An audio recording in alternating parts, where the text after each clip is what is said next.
Hello दोस्तों। मैं राहुल सिंह एक बार फिर से आपका बहुत बहुत स्वागत करता हूं हमारे YouTube platform the Bihari's academy पर।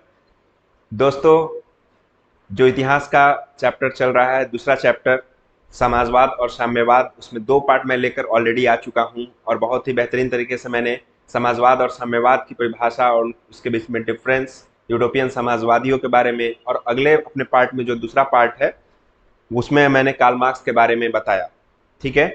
कार्ल मार्क्स का जो पार्ट है या जो भी पहला पार्ट है वो दोनों इसी लिंक, मतलब कि ये जो वीडियो जा रहा है तीसरा और अंतिम वीडियो होगा ये इस चैप्टर का। आज हमारा चैप्टर, दूसरा चैप्टर जो इतिहास का है, 10th के लिए, मैट्रिक के लिए या बिहार बोर्ड के लिए, वो खत्म होने जा रहा है। तो उन दोनों पार्ट्स को मैं नीचे ऐड कर दूंगा डिस्क्रिप्शन में, और इन तीनों पार्ट्स को आप देख के पूरे तरह तरीके से समाजवाद और साम्यवाद चैप्टर को आप अच्छे तरीके से समझ सकते हैं। आज मैं जो बात करने जा रहा हूं बहुत ही इंपॉर्टेंट पार्ट होगा इस चैप्टर का, बहुत ही रोचक पार्ट होगा। एक्चुअली बहुत ही रोचक पूरा ही चैप्टर रहा ये, क्योंकि समाजवाद और साम्यवाद अच्छी तरह से समझना, फिर कार्ल मार्क्स के बारे में जानना, और आज हम लोग जानने जा रहे हैं 1917 की बोल्शेविक क्रांति, जो कि बहुत ही बड़ा इम्पैक्ट है। सिर्फ और सिर्फ एक क्रांति नहीं है, इसका इम्पैक्ट जो है पूरे ऑल ओवर वर्ल्ड पे पड़ा। और किस तरह से लेनिन ने इस चीज को, बोल्शेविक क्रांति को एक अंतिम अंजाम दिया। उसके साथ साथ ट्रोट्स्की जो उनके विदेश मंत्री हैं, उन्होंने किस तरह से उसमें हेल्प किया। उसके अलावा स्टालिन के बारे में, जो कि स्टालिन ने किस तरह से रूस को एक विश्व परिदृश्य पे एक मजबूत देश बनाकर, मतलब अमेरिका के सामने, जो कि अमेरिका सिर्फ और सिर्फ एक महाशक्ति उभर के निकल रहा था, उसके सामने इस रूस को मतलब सोवियत संघ के रूप में लाकर कैसे खड़ा किया। इन सब कहानियों को बहुत ही रोचक तरीके से और बहुत ही अच्छे तरीके से पॉइंट वाइज पूरी तरीके से हम लोग पढ़ने वाले हैं। तो आइए हमारे साथ जुड़ जाइए इस चैप्टर के अंतिम पड़ाव में, जहां पे हम लोग 1917 की बोल्शेविक क्रांति की बात करेंगे। आप सबका स्वागत है हमारे साथ, और बात करने जा रहे हैं हम लोग 1917 की बोल्शेविक क्रांति। सबसे पहले बात तो, क्रांति कोई भी हो, मैंने हमेशा से बताया है कि क्रांति कोई भी हो, आंदोलन कोई भी हो, तभी होगी जब कोई ना कोई कारण होगा, जब कोई ना कोई माहौल बनेगा, जब ऐसा कुछ होगा जिससे कि जनता क्या हो रही होगी, त्रस्त हो रही होगी, या उस जो उस देश की चलाने वाली सरकार है वो नाकाम हो रही होगी किसी ना किसी मौके पर। ठीक है। तभी क्रांति होता है, तभी आंदोलन, तभी जनता रोड पर आती है। तो इसी तरह से बोल्शेविक क्रांति का भी कुछ एक परिदृश्य है, एक बैकग्राउंड है, एक माहौल है, जो कि इस तरह की चीजें करने पे, मतलब क्रांति करने पे जनता को मजबूर करती है। इस चीज के बारे में सबसे पहले हम लोग पढ़ेंगे। और सबसे बड़ी बात कि इस बोल्शेविक क्रांति को बोल्शेविक ही क्यों कहा जाए, आज तक आप लोगों को शायद इस चीज पे आपने दिमाग नहीं लगाया होगा, लेकिन मैं इस चीज को मैं आज आपके सामने रखूंगा। ठीक है। तो शुरुआत करते हैं अपने लेक्चर की। 1917 की बोल्शेविक क्रांति आपकी स्क्रीन के सामने होगा। इनके लक्ष्य के बारे में पहले जान ले हम। लक्ष्य एक ही है, क्योंकि समाजवाद और साम्यवाद पढ़ रहे हैं, तो इनका लक्ष्य एक ही होगा कि पूंजीवाद को क्या कर देना है, पूरी तरह से खत्म कर देना है, और निजी तत्वों के हाथ में सिर्फ और सिर्फ संसाधन न रह जाए, कुछ लोगों के हाथ में संसाधन न रह जाए, बल्कि राज्य का नियंत्रण होते हुए भी सारी जनता को क्या हो, सारी जनता के पास इस संसाधन का वितरण हो, या उत्पादन का जो लाभ मिले वो सबको मिले। ठीक है। इसी चीज का लक्ष्य होगा। इसी चीज को आपने पढ़ा, आपने आप देखेंगे मेरे स्क्रीन पे कि जार के एक तंत्रीय, ये एक तंत्रीय है, एक तंत्रीय निरंकुश शासन का अंत कर, मात्र लोकतंत्र की स्थापना न कर, मतलब सिर्फ और सिर्फ लोकतंत्र की स्थापना नहीं करनी है, बल्कि सामाजिक, आर्थिक और व्यवसायिक क्षेत्रों में कुलीनों, पूंजीपतियों और जमींदारों की शक्ति का अंत कर। क्या करना है भाई? कुलीनों, पूंजीपतियों और जमींदारों की शक्ति का क्या कर देना है? अंत कर देना है, खत्म कर देना है, और मजदूरों और किसानों की सत्ता को क्या करना है? स्थापित करना है। यही एक अंतिम लक्ष्य होगा बोल्शेविक क्रांति का। ठीक है। ये एक तरह से साम्यवाद को बढ़ावा दे रहा है, फिर भी समाजवाद कहीं ना कहीं छुपा हुआ है। अब हम लोग देखते हैं कि इस क्रांति का नाम बोल्शेविक क्रांति ही क्यों पड़ा। मैंने बताया अभी कि ये मैं आज बताऊंगा। सबसे पहले बात कि रूस में जब क्रांति स्टार्ट हुई, तो एक दल था जिसका बंटवारा हुआ बाद में, जो मतलब कि दो लोग विचारधाराओं की लड़ाई थी, और विचारधाराओं में दो गुट में बंट गया था वो दल। और वो दल जब बटा तो एक बटा बोल्शेविक में और एक हुआ मेनसेविक। ठीक है। जो बोल्शेविक थे उनका सपोर्टर बहुत ज्यादा था, मतलब बहुमत वाले दल थे। ठीक है। वो बहुमत वाला दल था, और वो हमेशा सपोर्ट कर रहा था किसको? किसानों को, मजदूरों को। ये भी मेनसेविक भी सपोर्ट कर रहा था, लेकिन उसका जो नजरिया था थोड़ा सा अलग था। लेकिन ये बोल्शेविक जो है, ये सिर्फ और सिर्फ सर्वहारा वर्ग को, मतलब किसान, मजदूर, इन्हीं वर्गों को क्या कर रहे थे? ज्यादा सपोर्ट कर रहे थे, और इनको सत्ता में लाने की कोशिश कर रहे थे। और इन्हीं के द्वारा ये क्रांति की गई, किसके खिलाफ? राजतंत्र के खिलाफ, जो निरंकुश हो चुका था। इसलिए ये क्रांति जो है बोल्शेविकों के द्वारा की गई, इसलिए इसको क्या कहते हैं, इस क्रांति को क्या कहते हैं हम लोग? बोल्शेविक क्रांति कहते हैं। समझ में आ गया होगा। अब हम लोग आगे बढ़ते हैं।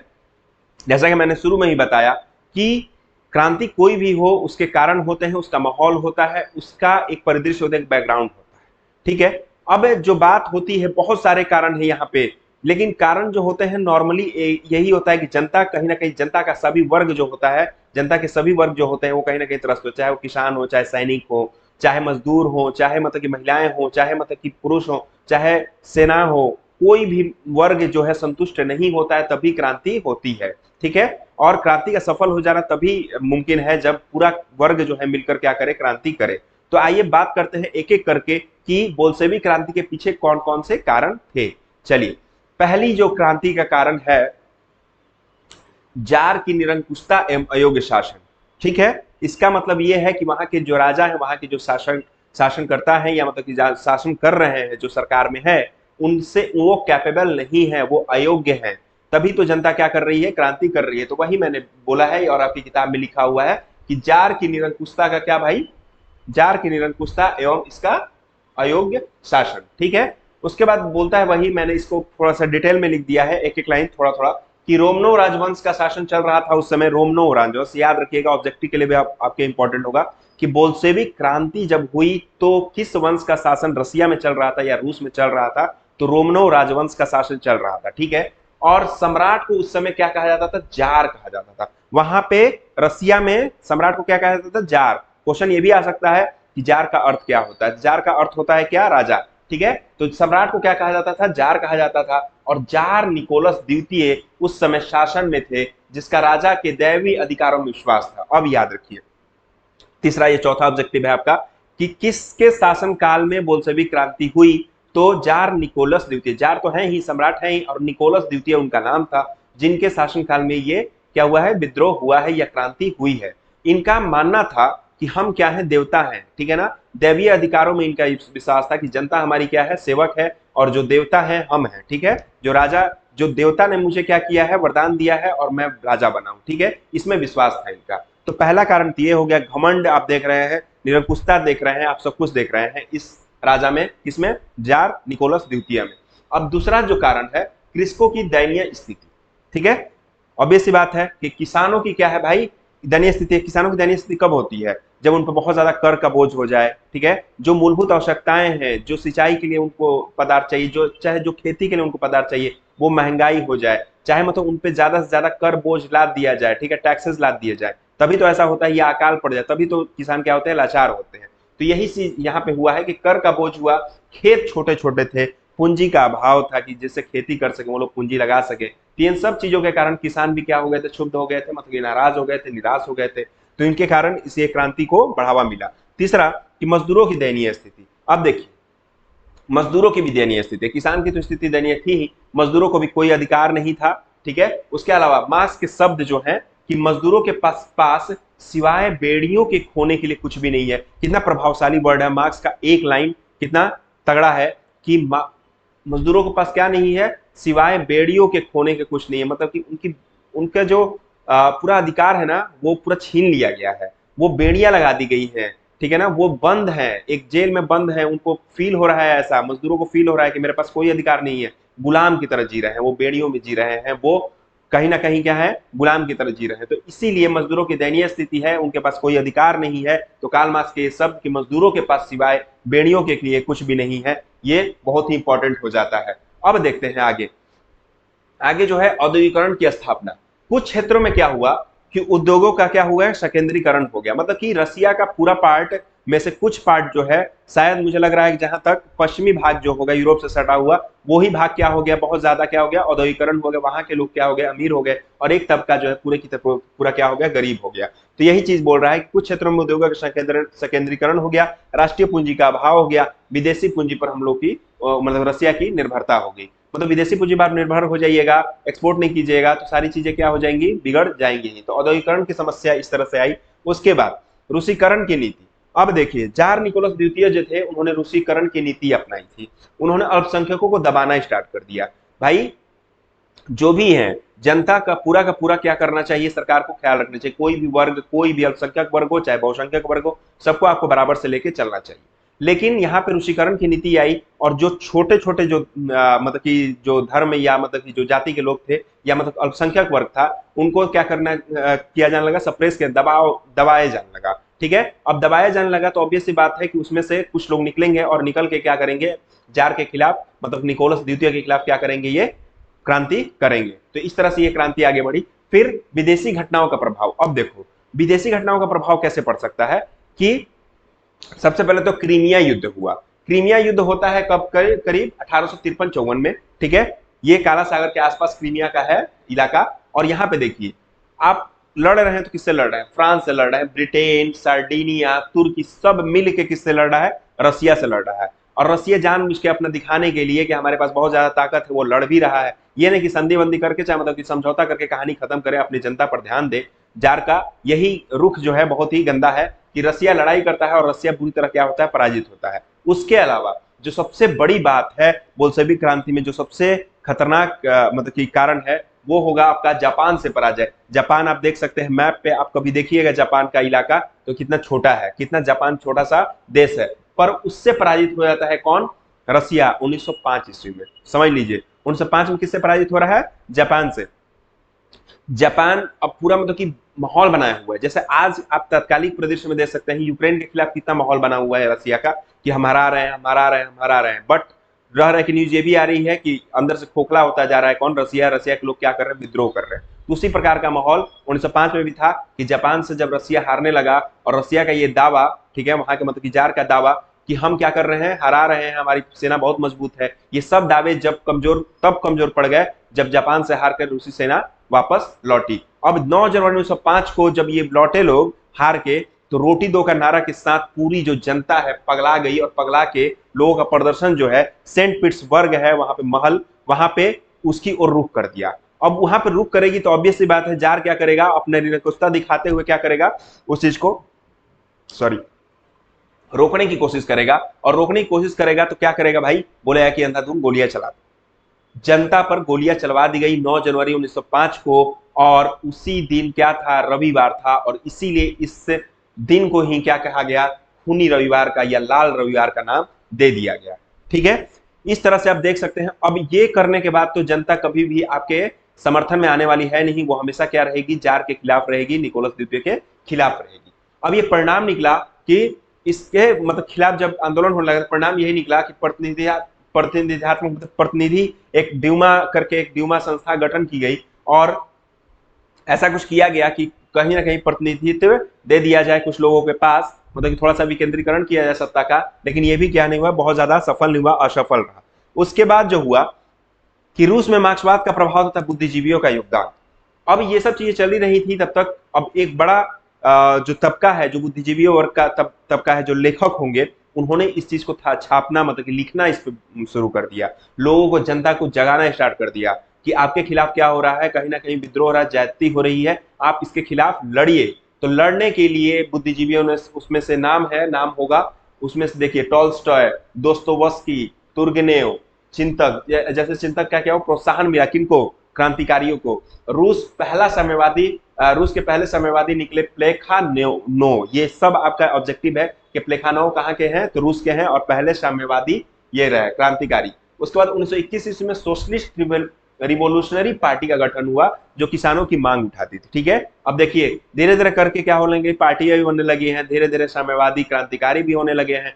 धीरे धीरे लेखक जो है, बुद्धिजीवी वर्ग जो है, विद्वान है, वो भी सपोर्ट कर रहा है इस क्रांति को, लोगों को कहीं ना कहीं जगाने की कोशिश कर रहा है। अब देखिए लास्ट जो कारण है, तात्कालिक कारण, ये बहुत ही किसी भी क्रांति में, किसी भी आंदोलन में सबसे ज्यादा जो महत्व रखता है वो तात्कालिक कारण, क्योंकि वही आग में घी डालने का काम करता है। जैसे कि 1857 की क्रांति आप पढ़ेंगे तो आपका लास्ट जो होगा, कारतूस वाली जो चर्बी वाली जो बंदूक थी, इनफील्ड राइफल, उसको देखने को मिलता है। तो इसी प्रकार जो है तात्कालिक कारण यहाँ पे जो बोल्शेविक क्रांति में प्रथम विश्व युद्ध में रूस की पराजय। आप हारते तो आ ही रहे थे, क्रीमिया युद्ध में हारे, जापान से हारे, छोटे देश से। अब प्रथम विश्व युद्ध में भी आपकी हार होनी लगी है। रूसी सेना के पास ना अच्छे हथियार थे, नहीं पर्याप्त भोजन था। ठीक है, जार निकोलस द्वितीय का युद्ध के मध्य में सेना का कमान अपने हाथ में ही ले लेना।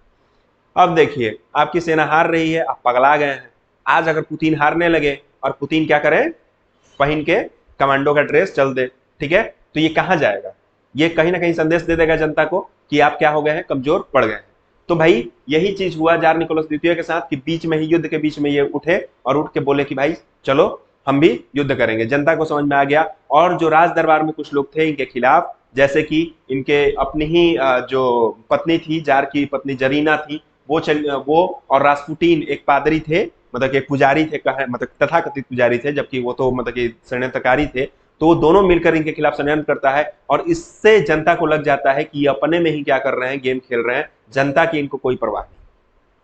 ठीक है, जो जार है अपने अभिमान के लिए जी रहा है और उनकी पत्नी और उनके जो पुजारी उजारी है, सब सारे लोग राजतंत्र के लोग क्या कर रहे हैं, हम लोगों को बेवकूफ बना रहे हैं। अब इसके खिलाफ क्या हुआ, विद्रोह होना स्टार्ट हुआ और लास्टली क्या होगा कि मार्च क्रांति होगी। कब? 7 मार्च 1917 को। याद रखिएगा कि कब हुआ वो खूनी क्रांति, कब हुई थी, खूनी रविवार 9 मार्च 1905 को, और ये हुआ है 7 मार्च 1917 को, 12 साल बाद। और पेट्राग्राड की सड़कों पर, वहां पेट्रोग्राड करके एक जगह है, वहां की सड़कों पर जनता उतर आई, फिर से रोटी दो का नारा।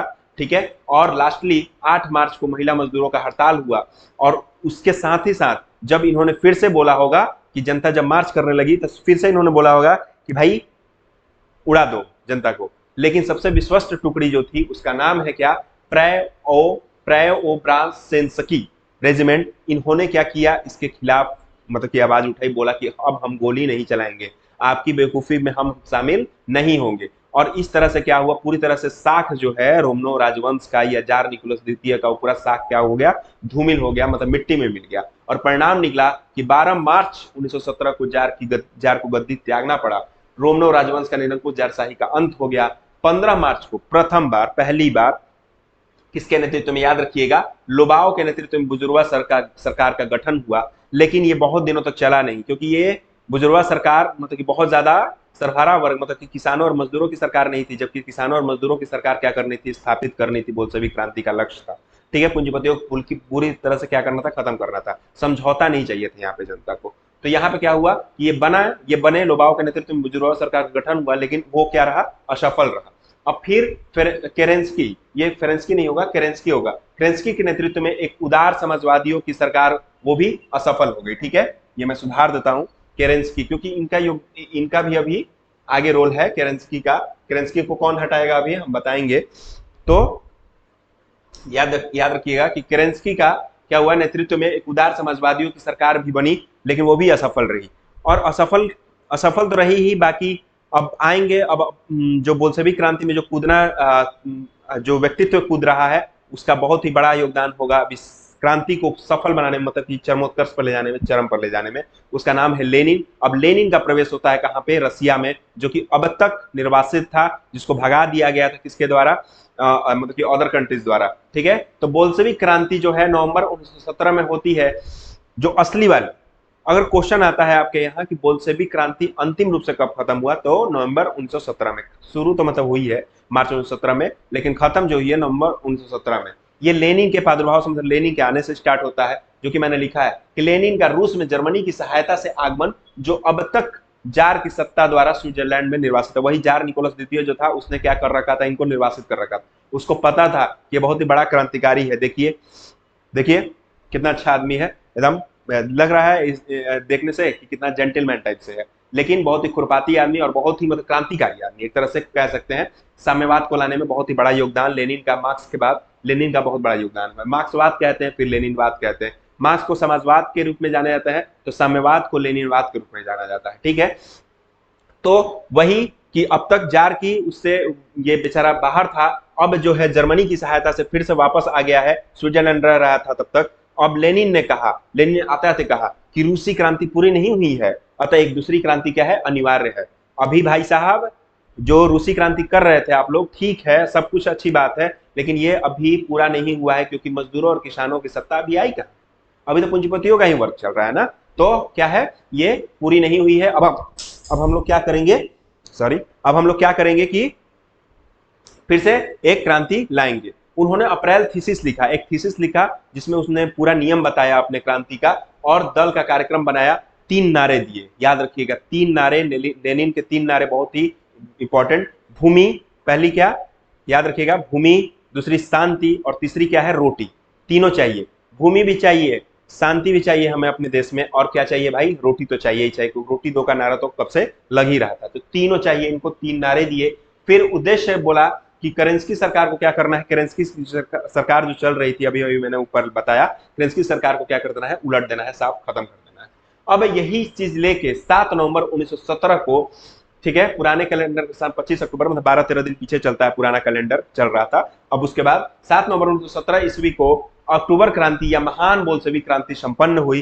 परिणाम यही हुआ कि जो थे केरेंस्की का सत्ता जो था वो पूरी तरह से खत्म हो गया, और शासन किसके हाथ में चला गया, जो अब तक क्रांति कर रहा था बोल्शेविकों के हाथ में, मतलब मजदूरों और किसानों के हाथ में पहुंच गया। और अध्यक्ष बनाया गया लेनिन को, और ट्रोट्स्की को बनाया गया विदेश मंत्री। अब ये दोनों का जो काम है बहुत ही मतलब कि अविश्वसनीय आपको दिखेगा कि सारी चीजों से कैसे टैकल किया जा सकता है, और सारी समस्याओं से कैसे भिड़ के और ये रूस को कहां तक पहुंचाते हैं, देखेंगे। अध्यक्ष जो है लेनिन बनाया गया, और ट्रोट्स्की को विदेश मंत्री। पहली बार शासन सर्वहारा वर्ग के हाथ में गया, ठीक है, याद रखिए क्वेश्चन आएगा कि पहली बार विश्व में सर्वहारा वर्ग के हाथ में शासन किस क्रांति के द्वारा आई, तो भाई किसके क्रांति के द्वारा आई, बोल्शेविक क्रांति, नवंबर 1917 की क्रांति, जहां पे लेनिन क्या कर रहे थे, नेतृत्व कर रहे थे, और विदेश मंत्री कौन था, ट्रोट्स्की। अब देखते हैं आगे, लेनिन द्वारा किया गया सुधारात्मक उपाय। आते आते उसने देखा कि समस्याएं बहुत सारी हैं, कहां पे, रसिया में, उसको क्या करना पड़ेगा, टैकल करना पड़ेगा। सबसे पहले तो उसने बोला कि प्रथम विश्व युद्ध चल रहा है ना भाई,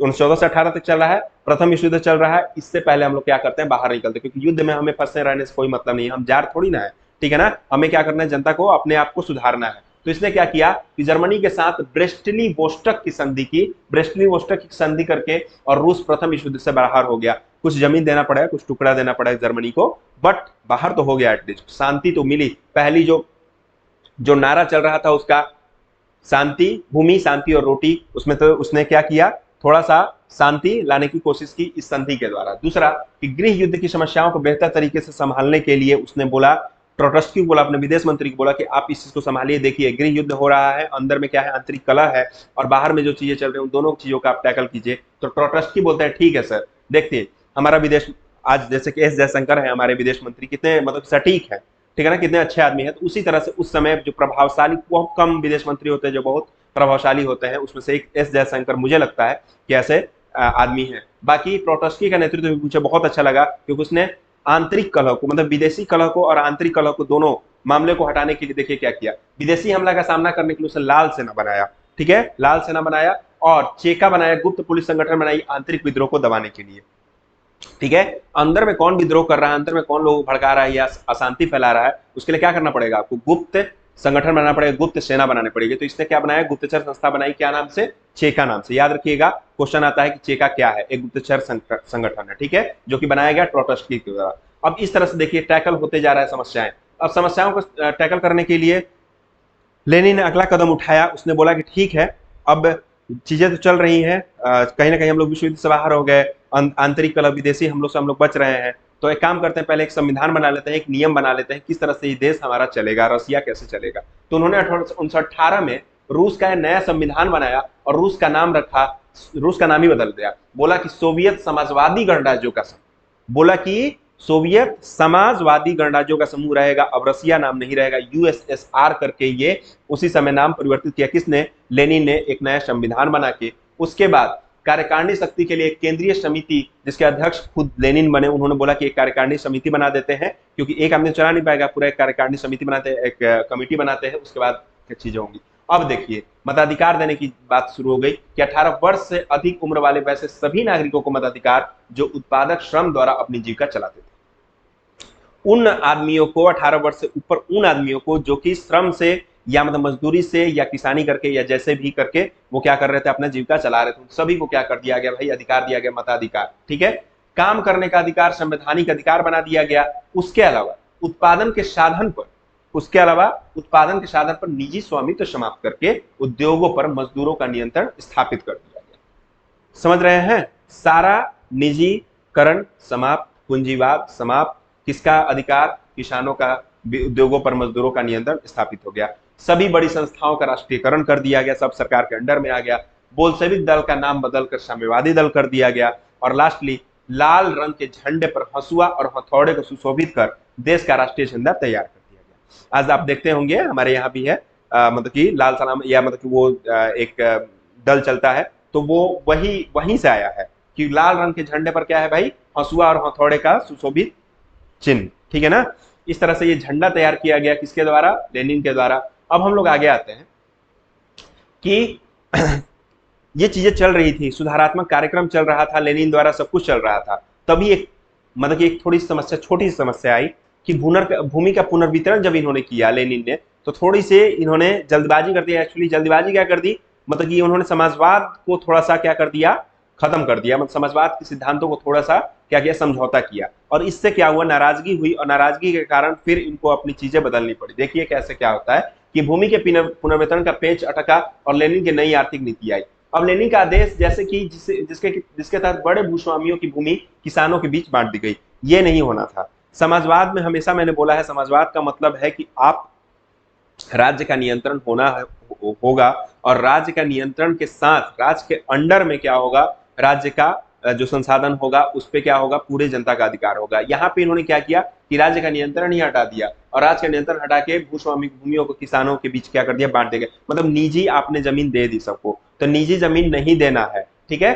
तो इससे क्या हुआ, समाजवादी अर्थव्यवस्था में भूमि पर राज्य का नियंत्रण करना था, लेकिन लेनिन की तमाम कोशिशों के बावजूद स्थिति नियंत्रण से बाहर हुई, क्योंकि उत्पादन भी गिर रहा था, भूखमरी की स्थिति भी हो रही थी, सब सारी चीजें हो रही थी, क्रांति भी हो रहा था। तो इन सब चीजों से निपटने के लिए एक न्यू इकोनॉमिक पॉलिसी, मतलब नई आर्थिक नीति लाई किसने, लेनिन ने, और उससे बहुत ज्यादा सुधार हुआ। जो उत्पादन में गिरावट आ रहा था, जो भूखमरी की स्थिति बन रही थी रसिया में या मतलब यूएसएसआर में, वो चीज क्या हुई, खत्म होने लगी। तभी लेनिन ने अपने आलोचकों को जवाब दिया एक लाइन से। उसने बोला कि, क्या बोला भाई, कि 3 कदम आगे बढ़कर 1 कदम पीछे हटना। आप मतलब कि बढ़िए, 3 कदम आगे बढ़े और उसके बाद 1 कदम पीछे हट गए, इसका मतलब ये नहीं है फिर भी 2 कदम आप क्या है, आगे रहने के समान। ये नहीं, ये मत सोचिए कि 3 कदम आप आगे बढ़े थे ना भाई, कदम बढ़े थे, आपको लगा कि यहाँ पे हमको क्या होना चाहिए, 1 कदम आगे या 1 कदम बल्कि पीछे आ जाना चाहिए, क्योंकि अभी क्या है भाई, थोड़ी समस्या है। तो ये मत समझिए, वही वाला हाल हो जाता है कि शेर 2 कदम पीछे चला गया, तो इसका मतलब ये नहीं है कि वो डर गया।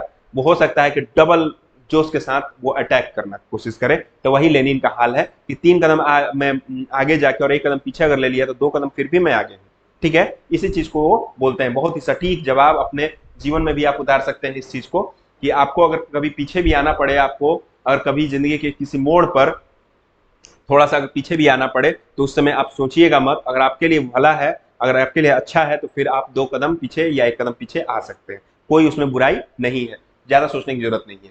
अब देखिए, अब लेनिन की चीजें चल रही थी, तब तक स्टालिन का नेतृत्व, क्योंकि अब लेनिन की मृत्यु होगी और लेनिन की मृत्यु के बाद स्टालिन का नेतृत्व आएगा, और स्टालिन थोड़ा सा निरंकुश है, थोड़ा सा चीजों को मतलब कि अपने तरीके से वो केंद्रीकृत करने की कोशिश करेगा, बट यूएसएसआर को, मतलब कि सोवियत संघ को कहां तक वो लेके जाएगा, आज हम लोग अभी देख लेंगे।